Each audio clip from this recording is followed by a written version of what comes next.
আসসালামু আলাইকুম। আমার শখের রান্নাঘর পেজে আপনাদের সবাইকে স্বাগতম জানিয়ে শুরু করছি। আজকে চিংড়ির বালাচাও তৈরি করব। সহজে ঝটপট যেভাবে আমরা তৈরি করে খেতে পারি, বাইরে থেকে চড়া দামে না কিনে যদি আমরা ঘরে একটু তৈরি করে নিই কেমন হয়। নিজের হাতে তৈরি করা বালাচাও। পেঁয়াজ কুচি করে ভেজে নিলাম। এখানে গুঁড়া চিংড়িটা বাজারে অ্যাভেলেবেল পাওয়া যায়, তাই চিংড়ি মাছটা ধুয়ে পরিষ্কার করে নিয়েছি। রসুন কুচিগুলো সুন্দর মতো ভেজে নিচ্ছি, তার সাথে ভেজে নিচ্ছি মরিচ, টেলে নিলাম। পেঁয়াজ মরিচ সব কিছু ডালার পর্ব শেষ হয়ে গেছে বেরেস্তাগুলো আমার।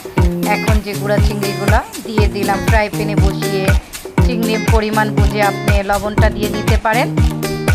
আর এখানে আমাকে 1 চামচ ভরে হলুদের গুঁড়ো দিতে হবে, তার সাথে দিতে হবে 1 চামচ ভরে ভরে লাল মরিচের গুঁড়ো স্বাদের জন্য এবং কালার দেখা সৌন্দর্যের জন্য। এখন কম আছে ভালো করে মচমচে করে চিংড়িগুলো আমার ভেজে নিতে হবে।